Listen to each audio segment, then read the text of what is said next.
It's time for my show.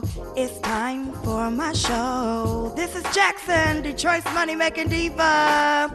Listen, grab a paper and a pen. Don't want you to miss a thing. Here we go, here we go, here we go.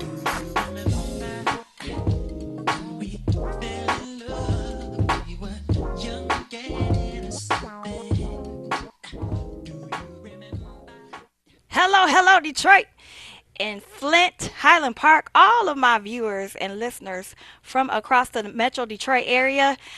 It is Tuesday, and it's time for my show, Detroit's Money Making Diva, where I give you money making tips and money saving tips. I'm so excited today because I have none other than our one and only Wayne County Treasurer, Mr. Eric Sabri, live and in the studio with me as my special guest today. Welcome to my show. Oh, thank you very much, Ms. Jackson, for inviting me. Yes, I'm so happy to have you. I have been talking about the campaign that you've been promoting throughout the city. I see the billboards. Every time I pick up the Michigan Chronicle, Crane's Business, I see you're constantly giving interviews and information on this upcoming deadline of June 30th to help Wayne County residents stay in their homes. And you have some awesome programs that are available to the residents. So I wanted my listeners, my viewers, to see for themselves that Mr. Sabri is a nice man. You don't have to be scared of him, but you do have to go down there and see him before he comes to see you because he has no choice but to deal with that property. He's only been in this position since April, but I want to commend you for doing such an awesome job with the effort that you've been making. I've never paid any attention before, but I mean, the billboards and all of the effort that you are putting into this, I commend you and we appreciate you for helping those people who find themselves in a financial bind, making it where something can be done. Something can be done. So that's why I invited you here to just tell us what is the process and how what do we need, what does a person need to do, first off, how do they even get into this situation? Okay. Well, thank you very much again for allowing me to come on the air. One foreclosure really is too many. Yeah. We have a number of people in the city of Detroit alone. We have over 8,000 properties that are occupied that are facing foreclosure. Wow. So Wow. besides having our payment plans, which I'll describe in a minute, we have a number of people, community groups and some interns from Michigan State working with us this summer, going door to door in some neighborhoods. Really? Yes, we even going door to door. We did extra mailings to people. We did phone calls. We have the list. We know who's facing foreclosure, so we can target them and say, what's going on. It's really sad that sometimes when we knock on the door, they don't believe us, because there's so many scams and so many people taking advantage of others out here in the community that even when we identify ourselves as we're from the Wayne County Treasurer's Office, we know that you're in danger of tax foreclosure. Some people don't believe us. What do I need to look for to know that I'm dealing with a legit person from your office? They'll have ID. They'll have an ID. Saying Wayne County Treasurer's Office. Okay. And we are trying to let people know there's still time to come down and get into a payment agreement. Okay. June 30th is only 16 days away. Wow. And we need people to come down and get into a payment agreement. We're at 400 Monroe in Greektown, 5th floor. Okay. And the longer a person waits, the longer the line's going to be to get in and get into a payment agreement. Now, there's another interesting thing about the June 30th deadline. For those who live in the home and they own their home, they're owner occupants, they can get an interest reduction. Did you hear that? From 18% to 6% a year. Okay, so that's half. That's a money saving tip. Say it again. If you can go from 18% to 6%, that's a third. Okay. That's 1/3 of the statutory interest. Okay. But that agreement, the state legislature allowed this interest reduction for 2 years. Okay. And it sunsets. It ends June 30th of this year, 2016. It hasn't been extended yet, even though we have a bill in the Senate that's just got out of committee to extend it. Okay. But it's not going to happen before June 30th. Let me ask you this question. What if I decide that getting my hair done is more important on June 30th than coming to see you, and I try to come see you? I try to come see you on July the 5th. Okay, that's good. Good I'm just question. saying. Good Some question. people are like that. Good question. You know, the reason that we took the June 30th deadline and made it firm date because on July 5th, which is the first Tuesday of July, Okay. the statute law that governs tax foreclosure, Public Act 123, says no later than the first Tuesday of July, we have to offer all foreclosed properties to the municipalities. All 43 municipalities in Wayne County get a chance to buy these properties by paying the back taxes. So Wow. once we offer that list to the municipalities, then we're not able to accept any money from anyone else. So if you come in on July 5th, we're going to tell you you have to wait until the cities are finished looking over the list, deciding what they want to take, and then giving us the list back. Now, what can they do? What if the city doesn't take the property? Is there another chance? There's about a 2-week window in August before we put the list online for the auction Okay. that a person can come in, but they have to pay off all of the back taxes. All of that, the year that we're foreclosing. For instance, you have to pay all of the 2013 taxes. And there's no payment plans being offered after June 30th. So So, basically, what you're saying is stop procrastinating, stop ignoring the problem, and to come see you right, before the problem gets worse. right. For those that have the money. Now, some people are not procrastinating. They're Mhm. struggling. They're trying to get the money together to come down and get into a plan. We understand that. But there are some people who wait till the last minute, and then whatever happens. Sometimes we don't know. Emergencies occur. People, a car breaks down. Mhm. You know, maybe one of your children is about to graduate from college, and they have to pay the tuition to Gets get hard. out of school. Yeah. So you have to do what's necessary, and the taxes get paid last. Yeah. So we know this is happening. That's why we try to urge people to come in as soon as possible and get to come and see us. I want to ask you a question.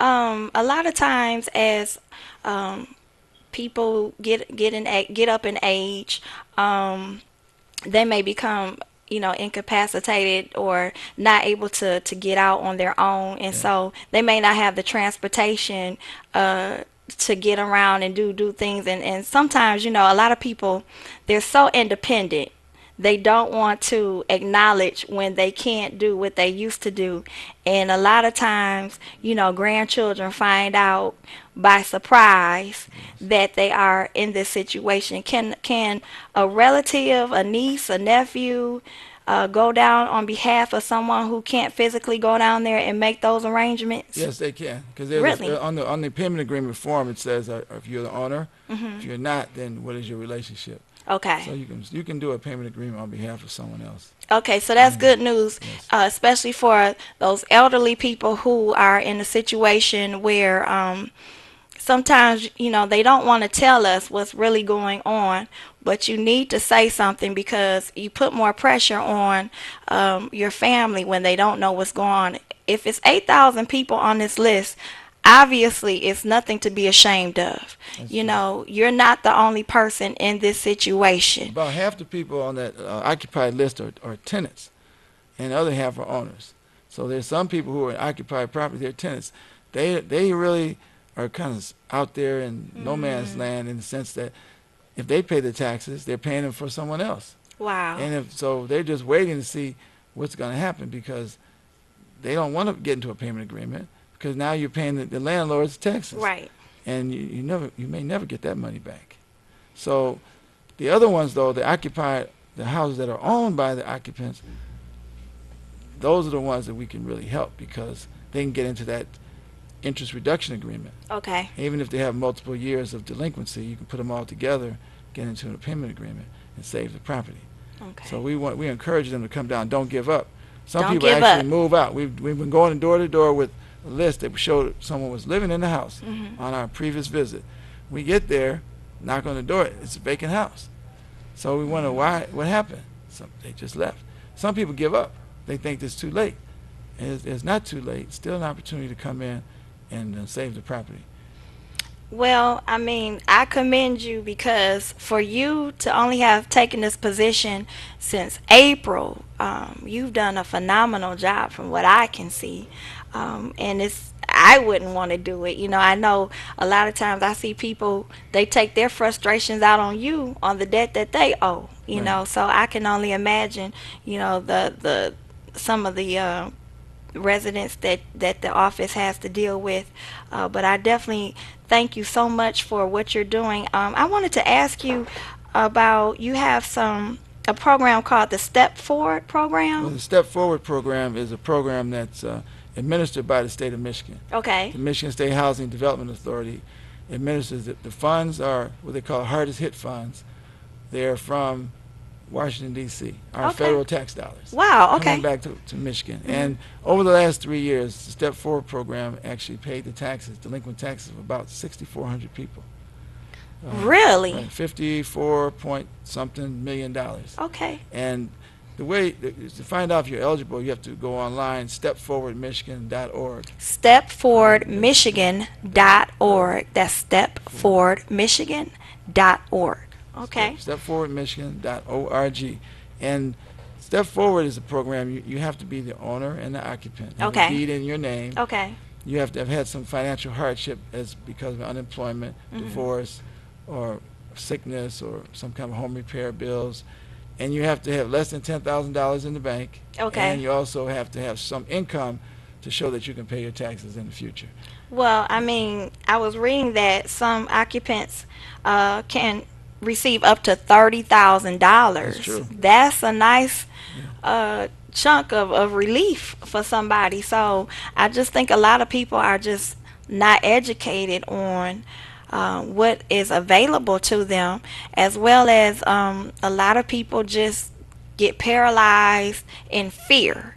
One thing my father taught me was that when you get mail, open it up, call them, because a lot of times you're not in as much trouble as you think you are. And before we started the show, you were telling me the steps of how it goes from, what was it, delinquency. Delinquency to forfeiture to foreclosure. So it's 3 steps to it. Yeah, I want to go over that, but before I do that, I want Okay. to go back to the seniors again. Okay. Our seniors, they're very private.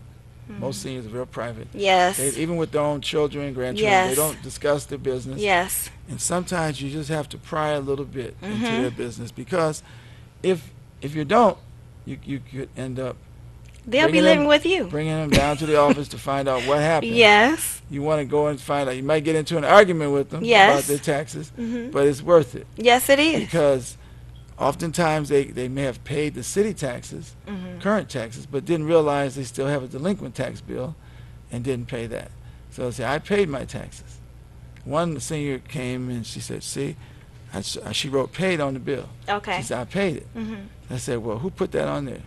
She said, I did. She says, I wrote the check and I wrote paid on it. Okay. I said, but then let's see the check. So she wrote me a check, pulled the check out. It's to the city of Detroit. So I said, you paid your city bill, and you wrote paid on the county bill. So you thought you paid the county bill. That's why you. An honest mistake. honest mistake. In her mind, Yeah. an honest mistake. It can happen. So let's go back to the steps. Okay. What happens is the cities and municipalities all throughout Wayne County collect the current taxes. Okay. They collect taxes for all the taxing authorities. The tax bill tells you what everything's for: the jails, the parks, the schools, the city, everything that's you pay for. You pay your city taxes currently. If you don't pay your taxes currently, then they become delinquent. On Delinquent. March 1st of the year, after the tax bill comes out, the city takes their delinquent file and they send it to the Wayne County Treasurer's office. Okay. And then what we do, we go out and borrow money in a unique program that only Michigan has. It's called the Delinquent Tax Revolving Fund. Okay. And this Delinquent Tax Revolving Fund enables, we borrow the money and give the cities all of the delinquency as though they collected 100%. And the didn't reason know we that. do that is so they don't have an interruption in any services. Just in case they needed that cash flow to continue, they have it. However, there's a catch to this. Always. Always something, right? Yeah. And a couple of years, 2 years after this, we back charge them what we don't collect or recoup in the auction. The city. The city. Oh. So if we, for instance, got $50 million in delinquent taxes from the city that weren't collected Okay. currently, and we borrowed the money. We gave the city $50 million.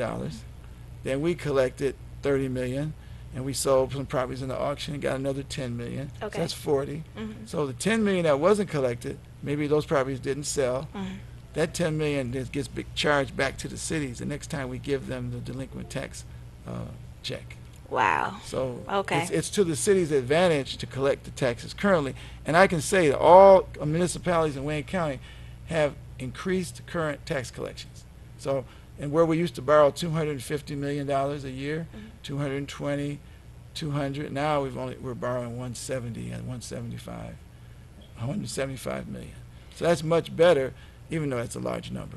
It's much better than it has been in the past. Do you think that's simply because a lot of people are a lot of the homes, especially in Detroit, I would assume is your largest city? 92% of the foreclosures in Wayne County are in the city of Detroit. Did you say it one more time? 92% of all the foreclosures in Wayne County are in the city of Detroit. Wow. Wow. So, Well, I know you have a phone number. oh yes, but can I go back again on Sure. that? I want to go back and You're cover my the guest. steps. Okay. The steps of there's 3 steps Okay. of delinquents taxes. Mhm. There's a delinquent, which is the first year of Okay. delinquency. The second year is forfeiture, and the third year is foreclosure. So what happens is a lot of people don't realize if you have a first year delinquency, like take for instance, right now it's 2015. Right. You got your 2000. You didn't pay your 2015 taxes to the city, so now it comes over to us. So you have it's 2015, but you say I'm not worried because I got 2 more years. I don't have to worry about this till 2018. But the interest is still accruing. First year interest is 1% a month, but on the next March 1st, when it goes to forfeiture, the second step, you get charged for title search fees, a lot of other penalties, and the interest rate goes retroactively goes to 1.5% or 18% a year. Oh, I don't like that word, It's retroactive. In other Ooh. words, it goes back to 18% a year from the first day it became delinquent. Wow. So therefore, that some people can pay that first year delinquent taxes, but they don't pay because say, I'm not worried about it. I'll pay it later. It's no big deal. But It it will is a cost big you. deal. It will cost you, $400 or $500 right off the top, just because the penalties and interest and the title search fees. Because now we put a lien on the property too. Okay. The second year, so now you can't finance anything. Does that You affect can't. that affects my credit then? Well, it doesn't affect your credit. No. Fortunately, we don't report any of this to the credit. Really? No, it doesn't Okay. affect credit. I've But always what- been what a the renter, bank- so I don't know. What the banks did though, they have a little policy within the banking industry now, started I think last year, whereas if you have any foreclosure on your record, mortgage or tax, then they can refuse to loan you any money. And they have done this to a number of people who had foreclosures. If we have the designation foreclosure, they got their property foreclosed, they have to go through a lot to get the banks to loan the money. And that's something that nobody really knows because it's recently done. But it's something the banks are doing. If you have any foreclosure on your record, they can refuse to loan you money because they're just looking at we call it risk management issues, and they're deciding, well, this is a poor risk because this person got a foreclosure. So it can affect you, not as a credit rating, but if you're trying to borrow money from banks, it would affect you. So basically, you're saying the rules have changed. Well, there's that, it's always, the banks and insurance companies have all the money. Yeah. And Yeah. so they're always trying to find out ways not to give money out, Exactly. to collect it, but not to give it out. Exactly. That's what. When I used to work for Allstate Insurance Company one time. Oh, A really? long time ago. You've I- done I- a lot. a You're a of lawyer things. too, right? Yes. Yes. Wow. So, and one of the salesperson you tell me said, our job is to, we open up the faucet to bring the money in, Mhm. but then your job, I was in the claims, Okay. is to turn the valve off to keep the money from going out. That's what the salespeople told me. Oh my So goodness. that kind of sums it up. Yeah. That kind of sums up the way things go. But we have a bad name Mhm. in the sense that people say, well, you want to take my house. It's a conspiracy. You want to take my you don't want to the take house. No, no. because it doesn't benefit us if Mhm. people are not in that home. It only benefits us if people's there because they're paying. Even if Right. they're paying a little bit every month, they're still there and they're paying. And you don't have a blighted property. You don't have a demolition Mhm. expense, and the neighborhood can continue To to thrive and thrive yeah. and grow. So we don't want the property for many reasons. Those are fewer reasons. The other reasons are we can't afford to maintain them either. We Exactly. don't. We're not in the real estate management business at all, Right. Right. and Right. so we don't want the property, but we have to follow state law. We Okay. can't just make up our own rules and decide. We're already stretching things as it is because in Yeah. other counties throughout Michigan, March 31st is the deadline for foreclosure. Okay. But we have what we do. We have a number of contested cases that go to court, and we're not finished. Really? And people contest the foreclosure for various reasons. Okay. So we usually never finish with the contested cases until the end of May. Okay. So we take our final judgment early June. So June 9th, which was last Thursday, we got our final judgment of foreclosure. But there's 21 days added to that makes it June 30th. That's Okay. why the deadline is June 30th. June So the 30th. redemption period is 21 days is over in June 30th and on June 30th. So that's how we got to that deadline. Well, this has been a very informative conversation. I had no idea that so many programs were available. I had no idea that so many of the homes that are involved in this are actually in Detroit. I mean, I had an idea, but to be 90% is very alarming to me. So I admonish you, my viewers, if you or anyone you know has need of help, if you know anybody that is struggling and or they are just ignoring this process, I want you to know that Mr. Sabri is committed to helping as many residents as possible, and he's committed to it. So he has a phone number. Can you give us the phone Sure, number? sure. I'll give you a phone number 313 224 5990. It's Okay. 313 224 5990. You can also email us at taxinfo@waynecounty.com. That's taxinfo@waynecounty.com. And I also wanted to point out that you can easily go on to the website and simply type in your address if you're not sure if you're on that list, and it will give you an itemized explanation of any back taxes that you may owe. So all you have to do is go on to the website. I'll give that website too. Okay. It's treasurer.waynecounty.com. It's treasurer.waynecounty.com. And you can also pay through the website online, and you can pay by phone. It's 313-224-5990. We also are working with the DTE, the kiosks that are out there in the community to accept payments in various locations throughout the community. Over 26 locations. Within the next couple of months, we'll be ready to accept payments through the payment kiosks.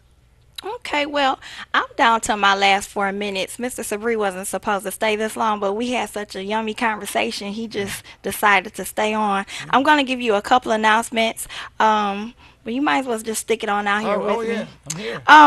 So I always close out with "Meanwhile Back on the Ranch," and there's Okay. a little pet peeve in my spirit.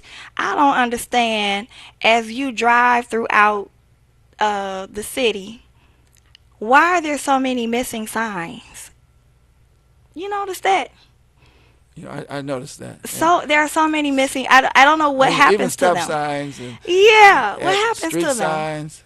I don't know. I think they end up as souvenirs in You think people are some taking them homes. home? Sometimes. Okay. Well, actually, I actually live in Southfield, and there's a stop sign that's just missing, and so I reported it today. But I thought that I would ask my viewers, if you live on a street where you know your sign is missing, I need you to call. It's dangerous. It's Yeah, dangerous. yeah, because what Yeah. if you call EMS, which I know they have GPS navigation and everything, but you don't want them driving past your street because the sign is missing. Or if you see an emergency and you jump out to call, and they ask you where are you at, and you look and you don't know where you're at. You know, a lot of times, I've tried to go visit someone and I'm trying to play in my mind, okay, I think this street comes after that street, and I've passed the street just because the sign is missing. Listen, if you're in Detroit, they have a sign department right there on, I think it's on Finkel and Linwood It area. is. It is on Yeah. Finkel. Call 224-1610. That's 224-1610, and you can get that sign replaced, because not only does it look bad, but it is dangerous. Okay, so that's one of my well, it's not a money making tip, but that's one of the meanwhile back on the ranch. That's a good. That's a good one. Yeah, Yeah. I don't understand why we again, we get so complacent with just allowing things to go on and on and on, when there are ways to solve it. It doesn't cost you anything, but you have to be the good Samaritan and make the call. It always amazes me. I had the street sign replaced on my street, and I couldn't believe how many people just kept driving by like they didn't notice the sign was missing. So that's something I definitely want you guys to do. We can take our city back one street at a Say time. one person makes a difference. One person makes a difference. And before I go, I still want you to know that the recall effort for Governor Rick Snyder is still on and in full effect. Call me 248-633-8562. That's 248-633-8562. If you want to sign the petition, if you want to circulate a petition, we still have a couple of more weeks. So definitely that's up. But my time is up. I thank you so much. Thank you, Mr. Sabri. Thank you, Sherry You're an Jackson. awesome guest. Thank you. You might have to come back. Why not? Okay. All right, till we meet again Tuesdays at 2 o'clock. Listen, keep it locked in right here on WHPR, because I'm going to be on the next show, none other than the Marcel Duval show, and I am his special guest. So, again, keep it locked in. Thank you, WHPR 33. Shout out to Mr. RJ Watkins for everything that you do. See you next Tuesday at 2. Thank you so much for watching my show. Listen, you can follow me on Twitter and Facebook. That's Detroit's Money Making Diva. And if you want to book me to sing, host your party, MC, or speak at your social or church events, call me at 248-633-8562. That's 248-633-8562. You can also write me or send a donation to support this broadcast. Sherry Jackson, 11,000 West McNichols, Suite 100, Detroit, Michigan, 48221. Thanks again, and have a blessed day.